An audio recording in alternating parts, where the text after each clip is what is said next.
How's it going, everybody? I got the greatest day in the world. You don't want to know why? Because I have a new series for you. It's called The Good, The Bad, and The Ugly. Are you ready? Do it now.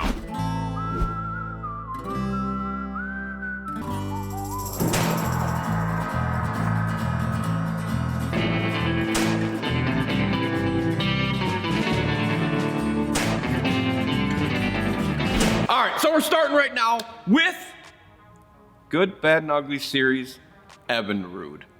Why not, right? Why wouldn't I start with that?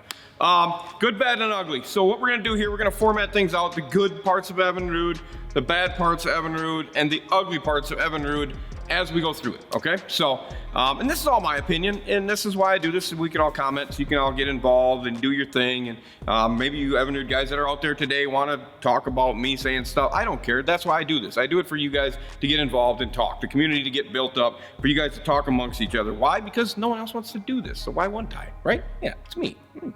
All right, here we go. Evinrude, good, bad, and ugly. We're gonna start with the good. The good, there's not much.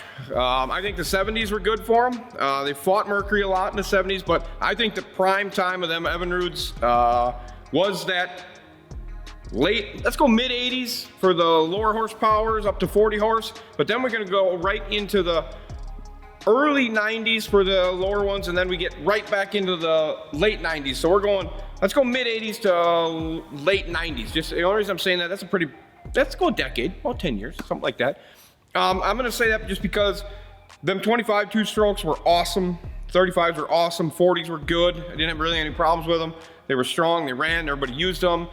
Trim units, it worked, everything was good. When we get to higher, bigger horsepower, they weren't as competitive during that time, but they did have the XP, which everything, you know, and they had the GT, the Get Tools, and they were good running motors. They blew up, but they were good running motors. Everybody seemed to have, they were everywhere, from big old smoking, freaking huge, ugly looking things, but they were good. They were on bass boats. They were on a lot of hydro sports up here. They were on some champions.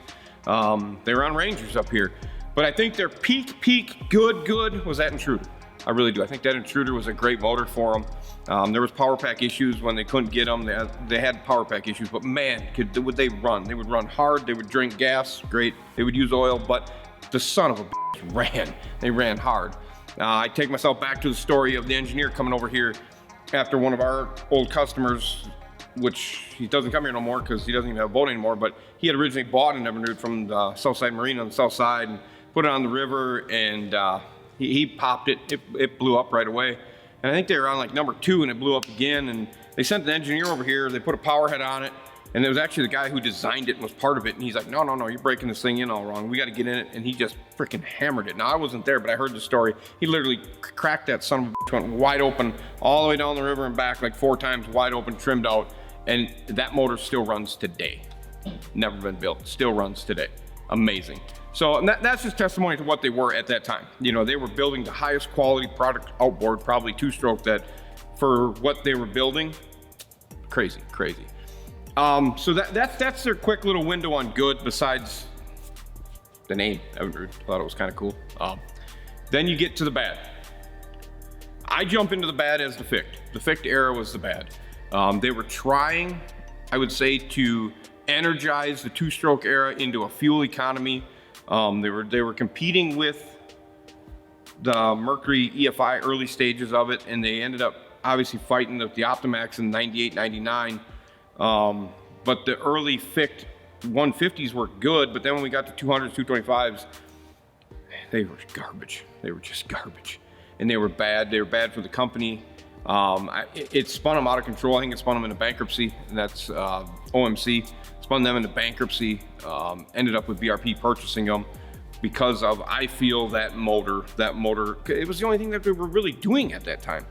You know, they weren't committing to what they should have been doing, but they were pushing that Ficht, and there was so many warranty issues and so many just burning money, just burning it. It was like, I mean, they were just popping and blowing, and freaking lower units were falling apart. They were trying to put new lower units on them, and I just can't imagine the amounts of money that was going into something that the money was going into trying to make it run, and it was going out the door that fast too. I mean, it's like pouring water into a bucket with no bottom, just right down, right into the toilet, flush it. That was the bad part, I think, is that Ficht early. like I said, that 150 was a great motor. There wasn't a lot of problems with that 150 Fick, but when you got to the 200s and the 225, Jesus balls, you couldn't stay together, and there was a lot of them that had problems with them. Jackson had one. If he was here right now, I guarantee he'd be yelling about it, how bad it was. But then you get to the ugly portion of it, and I feel the whole ugly portion, I'm not going to say G2 because, you know, G2 was supposed to be the deal. It was supposed to be, I can't give the G2 a lot of anything just because it wasn't around long enough. It got pulled, plug got pulled on it. But I think the ugly portion of it is they didn't go 4-stroke.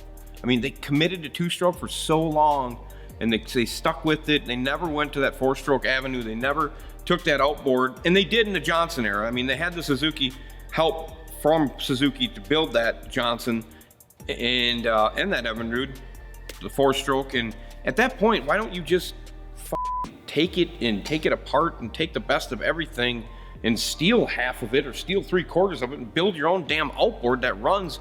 Because I feel today, if they would have gone 4-stroke, they would still be here. They would be here. We would be wrenching on them. They would have that 40-50 tiller. You know, they would be in this market still, but maybe that wasn't the vision for the company. But damn it, you took a great name, a household name, a name that was been around for ever and ever and ever, and it just gone, just poof, gone, nothing. And that's the part that pisses me off the most, I think. Because in this world, I want competitiveness between all these companies. You don't want a forerunner. It's just like your cable companies. You don't want one damn cable company producing one damn cable. You're gonna have to pay premium money. But you kind of get it now. But you got the top guy, which is Mercury. I mean, there's nothing you can do about it. It's Mercury. They sell the most probably outboards. Probably give the most away too, promotional deals. But Yamaha's right there, Suzuki's coming up, Honda's right there, hell, Daihatsu's making a motor, you know. And if you didn't notice when I started talking about it, the rest were Japanese. Yeah, that's right. And that's where I think, and maybe Evinrude just couldn't do it. Maybe they said, I don't think we can handle this push from the Japanese outboard builders.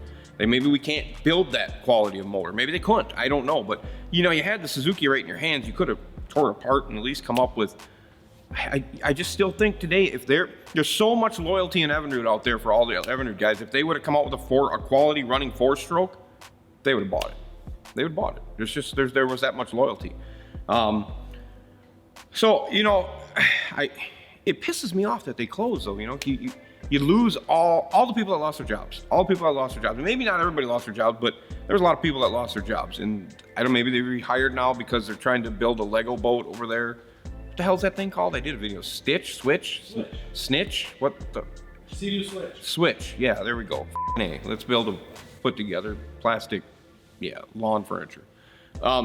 Maybe those people are building that. I hope some of them are. I hope some got their jobs back. Maybe not. Maybe they just didn't want to go back to that company. I don't know. But it was definitely an ugly time when they just wouldn't go 4-stroke. And I don't understand why we wouldn't go 4-stroke. I mean, you knew what was happening, but maybe it was because they felt the push from the Japanese outboard builders. Japanese builds a kick-ass outboard. I don't care what you say. They build a great running outboard, reliable, hardworking, you know, beat the piss out of them and go boating every day and still make it back to landing. So I know there's a huge push for that, and maybe they didn't feel confident. I don't know. I'm not there. I wasn't over there. If I was over there, I'd probably be unemployed right now. Maybe delivering papers. So I guess that's my ugly portion. I'm gonna flip back to the bad portion. I go to that Fick. I mean, because that just demised and it just shut down OMC. And BRP picked it up, and everybody was kind of jacked when that happened. You know, everybody was like, yeah, we're gonna have some support, and which, yeah, they got a crap ton of money. You know, I don't understand. I mean, obviously a company's gonna pull the plug if we're losing money, but they just must have had just a complete different vision. Maybe the G2 was spiraling out of control like the Fick was spiraling out of control, you know what I mean?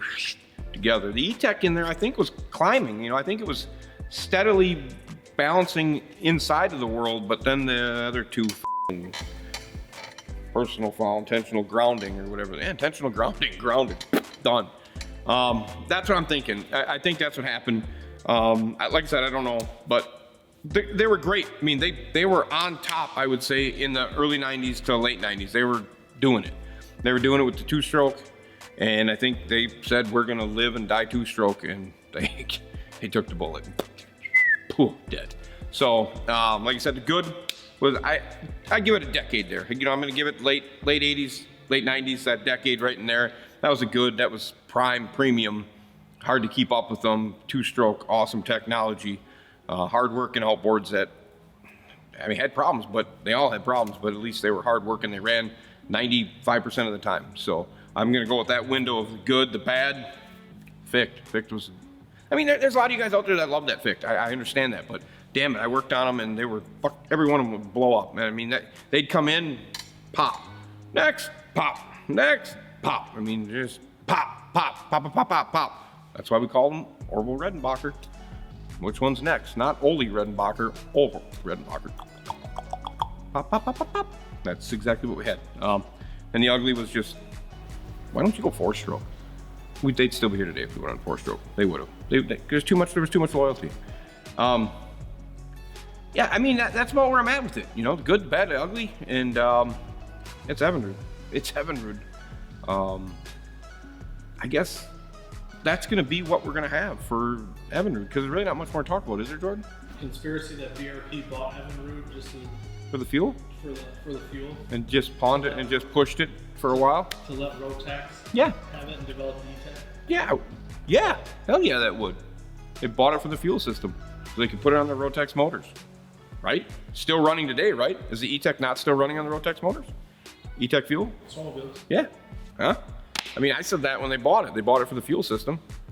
They bought it for that technology, and we're just gonna pimp it along for a while and then just it's like Ghostbusters when they pull the thing and all the ghosts come flying out. It was boom, all the outboards went, yeah, it was the end of it. Yeah, and I agree, that definitely could be an ugly. For sure could be an ugly. I said that when they bought it. I said they bought it for the fuel system and they're gonna integrate that into whatever they wanna do, Sea-Doo style. You know, I don't think they ever had a vision of trying to be a continuous outboard company, and that's just how that went down. They just used it for a pawn and kept sliding it across the board until it went, checkmate, gone. We got our fuel system working, we got the e-tec into the Sea-Doo snowmobiles. And do they use the e-tec? I don't think the Ski-Doo. I don't think they use the e-tec. Do they use the e-tec in the Ski-Doos? Yeah. Really? Yeah. Everything Ski-Doo? It's in there. I think, is it not in the ding, ding, ding, ding, ding, ding, river flea? The roach bomb of the river. The roach bomb of the river.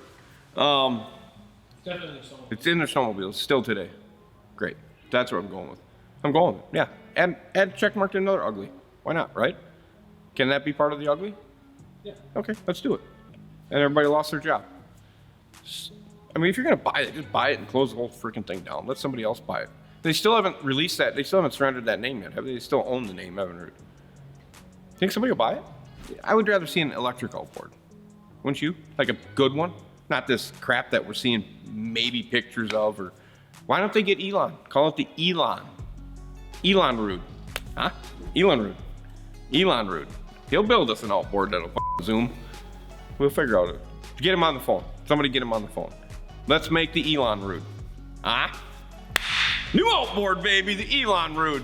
Coming at you strong. Just plug that son of a bitch in, 70 miles an hour, run it all day long. Zing, zing, zing. Right? What do we got? Put the solar charge panels on your, charge with the prop spinning around. You figure it out. It'll be fine. Great, let's do it. Let's build her up. Elon, hit me up, buddy. Let's do this. Let's build him outboard. Next call it comes in.